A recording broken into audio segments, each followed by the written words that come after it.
And there they go, already starting. Looks like we're getting into the action quick today for once. But hopefully I can get this intro card up in just the nick of time. And then we can watch these two great players fight. Nope, and it's round 2, not round 1. Boop, boop, boop.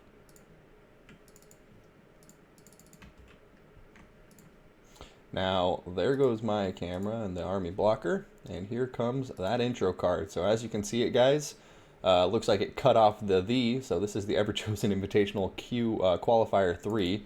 I'm actually going to pop it up there one more time, see if we can get it a bit more clear. And this first battle we're going to be watching is actually the second round between Migsa and RTK Vicioussatsuma. Going to be Vampire Coast taking on the High Elves. Pretty even matchup, all things considered. So let's see who comes out on top.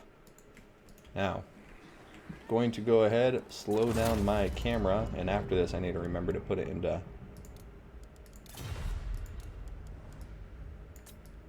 not playing in screen mode. And start with the Vampire Coast Army. So, as usual, we're going to have a front line of chaff here. Looks like we're going to have 5 zombie pirate deckhand mob. And then we're going to see them backed up by 2 sirens. Looks like one on either flank for that ethereal terror. Going to have 2 bombers here in the center. And then I think we're going to have some gunnery mob to work with. So it looks like we have 3 just generic gunnery mobs. So not the armor-piercing variant with the handguns. Now in the back line for that artillery support, we are going to see 2 mortars as well as 2 carronades. Or sorry, 2 mortars and 1 carronade. And then we will have an air force here supporting Luther Harkin the Lord. We're going to have deck droppers. So 2 of them, 1 on either side. IUV Bio, thank you for the follow. And then for the leadership, we're going to have a Vampire Fleet Captain on top of a Promethean here. He's going to have Taunt as well as Speed of Lycos, Power Stone, and Invocation to Heck with the Drowned Dead. And then up in the air, last but never least, we have the Deathstroke Terrorgeist being ridden by Luther Harkin. Zaka Style, thank you for the follow, my friend. Now he's going to have Hornswaggle as well as the Magical Void for that huge magic resist. Now let's go and check out the opposing force. The High Elves in red being led by Vicioussatsuma. So for Vicious's army, we'll see a single man-guarded Illyrian Reaver up here. And I guess they're not even man-guarded. They're actually just pushed up into the trees to be hidden in their deployment. In front, we're going to see 3 units of Eagle Claw Bolt Throwers. So we'll see how they fare here. We're going to have them backed up by Lothran Seaguard. And then 3 archers to hold down the center. And it looks like so 2 of them will have light armor. Interesting choice. Gonna have second Illyrian Reaver over here on the left flank, vanguarded in the forest. Or sorry, not vanguarded, but hidden in the forest. And then for the infantry, and boy oh boy, there's not a lot of it. We're gonna have 2 units of Rangers, and then we're gonna have 2 Sisters of Avalorn with the Talons of Tor Kaleda. So we're gonna have a lot of firepower in this High Elf army, just gonna shoot these Vampire Coast units to death. Going to have Illyrian Reavers in the back line just to protect against scurvy dogs, I imagine. And that rounds it out for the forces besides the leadership. And it looks like the leader will be the one and only Alariel the Radiant on top of her Eagle. And I lied to you guys. It's actually an Archmage of Fire. So he fooled me. He's not going with the meta pick. He's got the Archmage of Fire with Burning Head, Flaming Sword of Ruin, Fireball, Kindle Flame, and Arcane Conduit. The Eagle Claw Bolt Throwers are creaking their way forward. They're going to begin opening fire. And this is going to be a really important part of the battle, is to figure out who can win this artillery duel. Now, looks like the High Elves are going to be a bit closer with their artillery, so they're going to open fire, but they're hitting the zombies right now, so the Vampire Coast has to be pretty happy about that. Wasting ammunition from nice artillery pieces into zombies, but there he goes, putting it into scatter shot, so we'll see how that goes.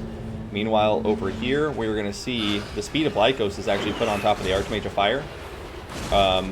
Oh no, the Speed of Lycos is on top of Luther Harkin, so he's pretty quick right now up in the air. He's going to be 111 speed, more than enough to catch up the Archmage, because Hornswaggle is bringing her down to 83 speed, and Luther Harkin's getting some good damage, so Migsa doing a nice play here. And we got to remember, this High Elf army, unless I missed it, has no healing whatsoever. So this Archmage of Fire, the damage she takes now, she will keep. And oh my goodness, that breath was vicious. The handgun shots coming in are vicious. The High Elves trying to counter fire, but Vicioussatsuma's Lord is very, very weak, going down to 1/3 of health in less than 2 minutes of the battle. And suddenly these High Elves have made a trade that I'm sure they wish they could take back.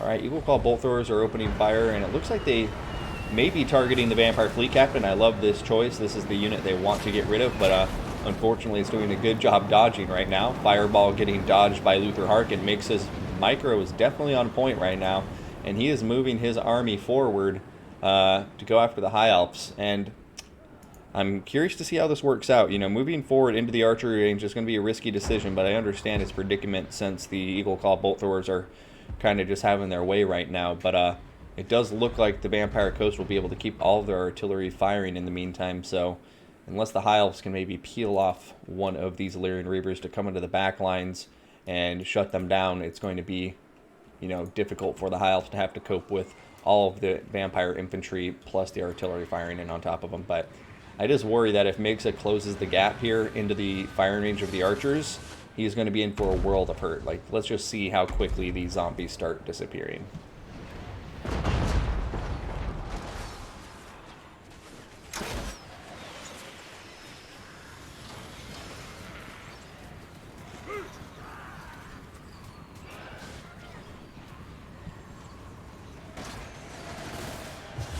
And now the Vampire Coast is pushing forward. I'm really not sure why they're doing this, to be honest. I feel like the mortars just need to be a bit more patient and just start working on the archers, but I suppose the Eagle Claw Bolt Throwers are now in range, and they're laying down some nice damage on top of them. Over here, going to see the Sirens getting attacked by the Illyrian Reavers, and Flaming Sword of Ruin was popped on top of them, giving them magical damage, so they were able to do quite a lot, but unfortunately Terror Route's still going to kick in, and the Vampire Coast is going to win that due to some nice crossfire from the deck droppers and the zombie pirate handguns. Looks like we have another fireball coming in, and once again, Luther, the slippery son of a bitch, is going to dodge it, and it's going to blow up harmlessly on the ground. Over here, though, Vampire Fleet Captain not really enjoying life as much. Going to see a Burning Head going down. Burning Head is going to hit quite a few of these vampire units, crumbling out one zombie deck count mob and now going after the other. And we'll see what the High Elves can do, because these bombers are going to do a lot of work if they can close the gap. Over here, Vampire Fleet Captain starting to take some serious damage, pulling back. Eagle Claw Bolt Throwers look like they're compromised for the most part, so he should be able to get out of range of the archers and live to fight another day. Over here, bombers doing some nasty work, as you can see, knocking out the Lothran Sea Guard. I would love to see the High Elves shift a lot more focus fire on top of these bombers, because they're full health, a lot of ammunition, and just watch. Now they're turning their attention to these Rangers, and the Rangers are getting shot from the flank and having bombs thrown in on them, so they're probably going to lose that fight in the long run unless something changes quick.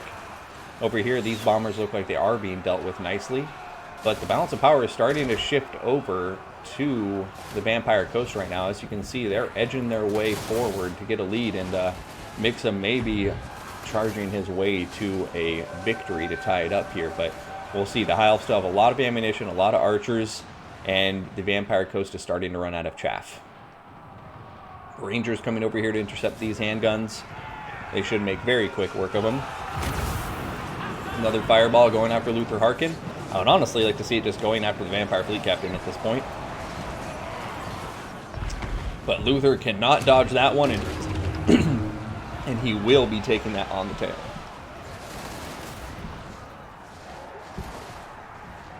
Alright, both bombers have been eliminated. It looks like the gunnery mob are beginning to get eliminated. And the High Elves are just going to have to be dealing with some Sirens here and Luther Harkin, which isn't really a thing where you should preface it with just, because Luther Harkin is one of the most notoriously tanky, slippery lords in the game. And these Sirens, I guess he shouldn't be too worried about him, because he does have plenty of Sisters of Avalorn, he has plenty of magic damage, and even if he runs out of magic damage, he has Flaming Sword of Ruin to imbue magic damage on top of whichever units he chooses.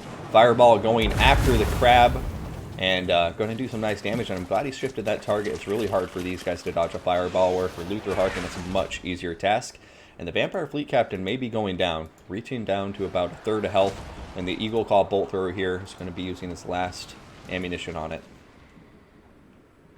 So, mortars are beginning to fire away. You're going to see Illyrian Reavers in the background shutting down the artillery pieces. Look at this. They may be able to do it, but can they do it before the deck droppers come in? Oh no, looks like the depth droppers are going to show in right in the nick of time and save these carronades. There's one mortar model left in existence. Oh no, just kidding. There's 2 models and 1 crew. So we'll see what happens. But look at that. Vampire Fleet Captain taking a lot of damage. Looks like she may be going down for the count. And the Archmage of Fire, in spite of some very early significant damage, is still alive. Apparently she learned her lesson and is keeping her distance from Luther Harkin moving forward.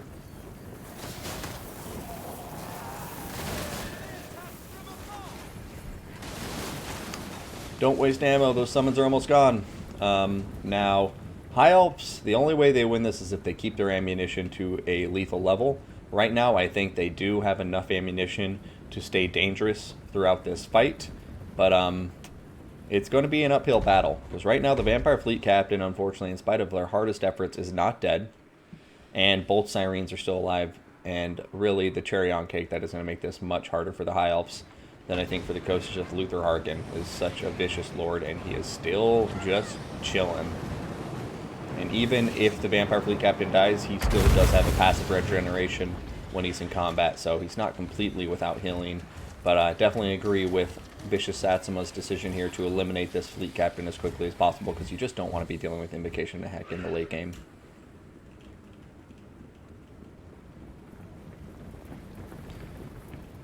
The 2 to 3 spearmen you referenced do not exist. I guess Lothar and Seaguard, some remnants of them are on the field. But yeah, I like what we're seeing Vicious do here. At this point, I think he's just kind of recognized he's not going to win the... Well, actually, I don't know. I guess he's pushing into formation, but he does still have 2 equal call bolt throwers, so there's a chance he can just win the artillery duel and force the Vampire Coast to him. But I guess we'll see. It looks like the carronade is going to be opening fire, I imagine, yeah, towards the Lord. And the mortars are going to continue firing away towards the infantry. Looks like Luther Harkin was going after the Lord. He's going to take a volley from the Lothar and Seaguard real quick there. One thing I wish this High Elf army had was something to pin Luther Harkin in place, because he's just going to keep on doing exactly what he just did there. He's going to fly in, bait a shot, and then turn around and not take too much damage. Like, for any other Lord, that'd be a significant little bit of damage. Probably not worth the trade, but for him, a slippery bastard, he'd probably rather have the High Elves waste ammunition on him than the rest of his army at this point. The VP player is Migsa, and oh my god, what the hell? I'm an idiot. I didn't even realize that the blocker wasn't up. It's because I had the wrong filter on. So there it is, guys. There's the scoreboard. My apologies. Alps archers are in range, and now they're going to eliminate 1 mortar. And then I imagine they're just going to continue to pick and choose their targets from there. But oh! Luther Harkin's breath. That Archmage got out of position for a second and is now routing, and boy, oh boy, I'm sure she regrets that.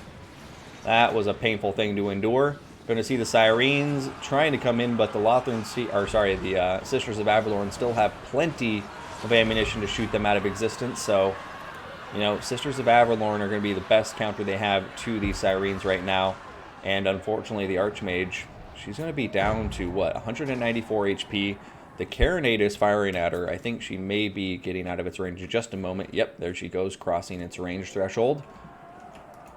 But now Luther Harkin is going to be diving into melee combat. But this might be a mistake. He's diving into melee combat, and as long as Vicious keeps his units in guard mode, that just basically means Luther Harkin is going to be a much easier target to hit because he won't be dodging on the ground. So, guess time will tell if that was a good decision or not. But right now, I think based on the damage he's been dealt versus the damage he dished out, probably not the best move. Over here, Rangers diving into Sirens, but the Sirens definitely going to win that combat. Archers are opening fire behind now, and the Sirens are going to get a massive volley into their backs. Yeah, the Talons do fire damage, but the Sirens are ethereal, so the only damage that really works to them to, you know, miss out on their physical resistance is magical damage. Fire damage counts as physical damage. Hey Sharp, welcome to the stream. And Soothsayer, thank you for the 12 months of subscriptions. Ladies and gentlemen, one of the best players in the whole damn game right there, a legend of the game. And thank you for the subscription, my friend. Alright, so Luther Harkin and his Coast forces have gotten a significant lead in the balance of power. And at this point, it looks like they will be able to ride it to victory, just because the biggest problem for the High Elves right now is they're almost out of ammunition. And without ammunition, there's no way they're going to kill Luther Harkin. And Luther Harkin can definitely solo the rest of this army by himself, as long as nothing can kill him with missile fire. But who knows? I may eat my words. Stranger things have happened. I've seen crazier comebacks, but yeah, this would be quite an impressive comeback if we're able to see Vicioussatsuma bring it back and win the day.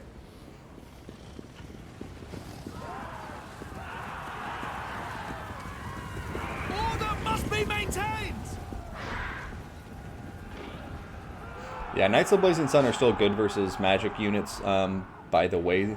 Cheez-X, just because they have really good magic resist, but not because they do extra damage to magic creatures. Okay, so out go the Lyrian Reapers, a nice little cycle charge, critical binding on the Sirens. This Siren looks like it may crumble out of existence.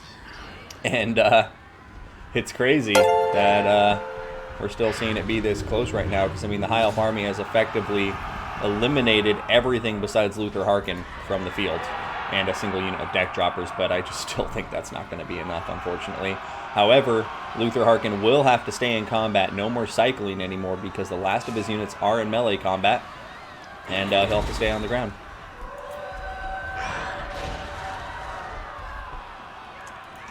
Looks like the Sirens are about to run out, and now Luther is stuck on the ground.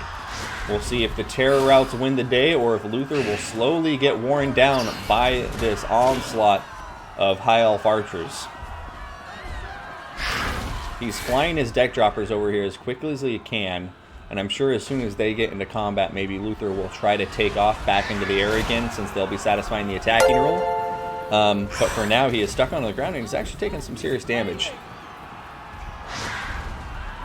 There is no hope. No, that High Elf doesn't sound too optimistic about their prospects.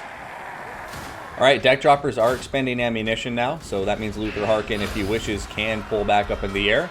But I'm not sure if he's trying to pull up in the air or if he's just going after the Illyrian Reapers, but in any case, he is still on the ground.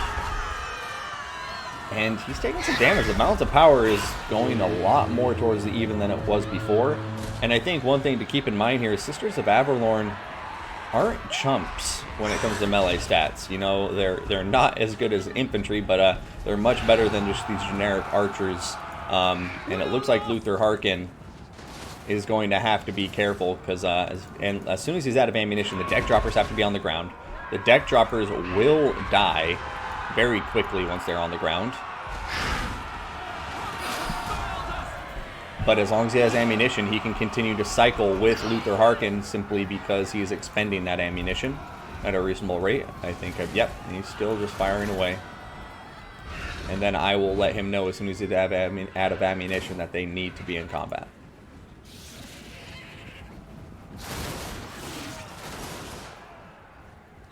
Take cover! Yeah, I mean, this is looking bad. It's interesting. Like, I was really just going all in on Luther there, but it may not be the case. We have Lothar and Seaguard diving in. We have all of the elves going around. You can see that Vicioussatsuma is doing a great job of taking the time to surround the entire force of vampires so he can get the rear charges, apply leadership penalties to get them crumbling out as quickly as possible. And it looks like Luther Harkin may go down to the remainders of the High Elf infantry. This is absolutely insane, guys.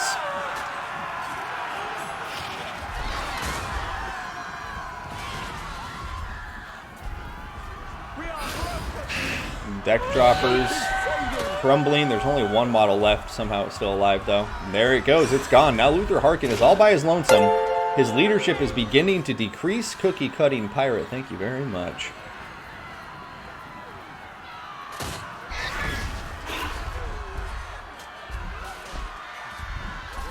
Luther shooting does not fulfill the attacking role. The only lord in the game whose missile attack counts as shooting is a Lithanar with his 200 range bow. Any other lord's firing is not fulfilling the attacking role, which is why he needs to stay in combat and not fly up into the air to start shooting them. Now look at this. It looks like Luther Harkin is getting so low on leadership that he's going to go down. The leadership of the High Elves is staying strong as they recognize that they have the numerical advantage and their compatriots are in battle beside them. And Luther Harkin is going to be losing faith, guys. I think he's going to be crumbling out of existence, and we're going to see a 2-0 victory after a very, very close game between Migsa and RTK Vicioussatsuma in round 2.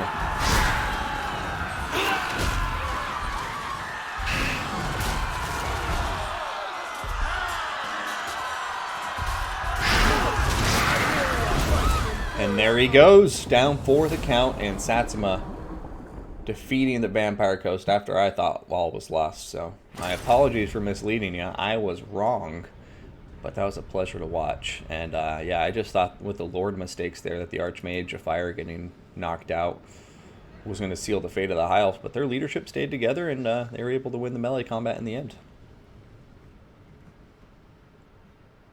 Oh, I'm Clorin, clanmate, but he's playing High Elves. You got something against the High Elves, GSX? If he was on foot, he would have done better. In that situation, yes. Yes, going to check Discord right now. Zablaski. Alright, go ahead and progress, Zablaski. You are good to progress. I'll put it in writing in Discord for you.